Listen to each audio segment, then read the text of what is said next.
Hello there. Non mais oh!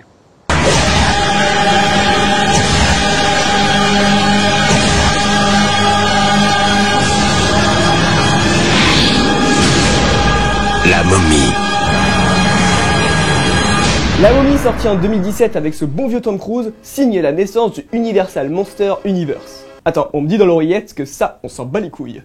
D'accord. La momie, film sorti en 1999 et putain j'avais 3 ans, est un film réalisé par Stephen Sommers. Oui, Stephen Sommers, hein, celui qui nous a pondu The Rock en CGI dans le deuxième opus de cette trilogie.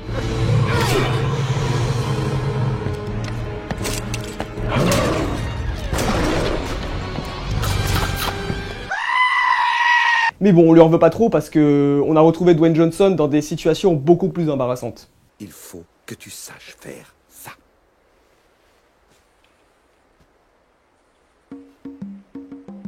Mais qu'est-ce que c'est que ça? Ça, c'est le bec-boom de l'amour. Allez, vas-y, lance-moi un petit fruit. Non. Vas-y, lance une petite baie. Il y a plein de baies derrière toi. Attrape-en une et lance-la. N'aie pas peur, elles ne te feront aucun mal. Attrape une baie, allez. Boum. Stephen Sommers nous propose donc un remake du film La Momie sorti en 1932, et je vous jure qu'à un poil de cul près, c'est la même histoire. Au casting, on y retrouve bien évidemment Brendan Fraser dans le rôle de Rick O'Connell, Rachel Weisz dans le rôle d'Evelyn, John Hannah dans le rôle du frère d'Evelyn, Jonathan, et je finirai avec Arnold Vosloo qui joue le rôle d'Imhotep aka La Momie, et le reste du casting, eh ben on s'en bat les couilles. L'histoire sans spoiler, Rick escorte principalement Evelyn et Jonathan pour découvrir les ruines perdues d'Amunaptra que des générations d'égyptologues recherchaient en vain. Mais putain, ils vont réveiller la momie, c'est con. Résultat final, ça a beaucoup vieilli, certes, mais 100% de nostalgie. Le plus gros point négatif du film, à mon sens, c'est que c'est le fils caché d'Indiana Jones. His name is Henry. Henry. Good name. He's your son. My son? Henry Jones III. Oh, le mauvais souvenir.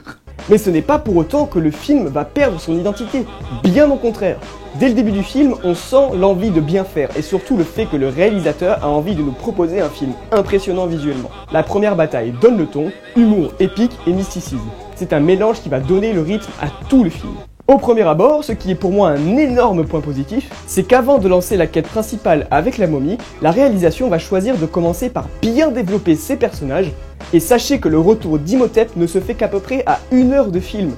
Avant ça, le film va prendre son temps et va plus se concentrer sur les relations entre les personnages, avec beaucoup d'humour, qui tombe malheureusement parfois un peu à plat à mon sens. Et surtout dans cette partie du film, on va faire face à leurs émerveillements face aux découvertes qu'ils vont faire, que ce soit au niveau des paysages ou au niveau des ruines d'Amunaptra. Du coup, pour cette partie-là, le pari est hautement réussi. Pour tous les fans de la mythologie égyptienne, c'est une véritable mine d'or. Il y a un souci du détail assez dingue, et ça sert énormément l'immersion. Et d'ailleurs, l'immersion, parlons-en, costume, décor, photographie, c'est ultra crédible. Sans oublier la musique exceptionnelle de Jerry Goldsmith qui donne encore plus un souffle épique à l'aventure. On écoute un extrait.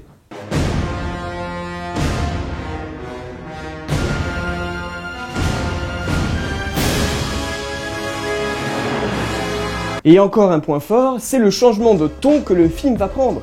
Dès que la momie va se retrouver libérée, cela va apporter une petite touche horrifique bienvenue au récit. Et ce qu'on peut d'ores et déjà constater, c'est que la CGI d'Imhotep version dégueulasse, c'est que pour l'époque, c'était déjà abusé niveau décomposition de mouvement, niveau détail, etc. C'est vraiment impressionnant. Alors oui, aujourd'hui ça fait un peu cheap, mais quand même, je trouve qu'il y a un certain charme. Pour revenir sur le côté horrifique, il y a une scène que je trouve bien dégueulasse, et d'ailleurs j'en ai encore eu des frissons de terreur, c'est celle-là.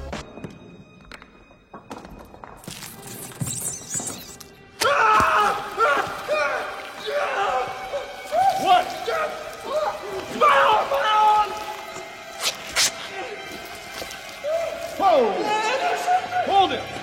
Do something! Do something! Not that! Not that!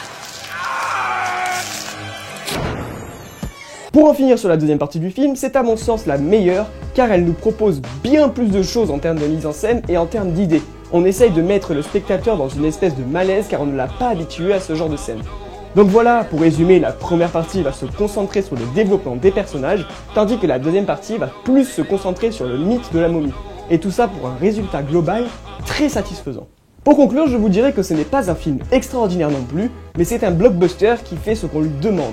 On ne se prend pas la tête devant, c'est un film d'aventure qui détient tous les codes du genre, et c'est très difficile de ressortir déçu de ce genre de film. Je vous conseillerais de rester sur le visionnage du premier film car les autres opus de la trilogie ne sont pas du tout du même calibre, c'est plus des suites commerciales qu'une véritable œuvre à part entière comme l'est ce premier opus. Voilà, c'est tout ce que je peux vous dire sur La Momie de Stephen Sommers sans spoiler, j'espère que la vidéo vous a plu. Si c'est le cas, comme d'habitude, n'oubliez pas le petit pouce bleu, et les nouveaux, je vous invite à vous abonner en activant la petite cloche de notification, c'est gratuit et ça aide beaucoup la chaîne. Vous pouvez également me retrouver sur tous les réseaux qui s'affichent actuellement sur votre écran. Et moi je vous dis donc à la semaine prochaine pour une nouvelle vidéo. Mais d'ici là, portez-vous bien.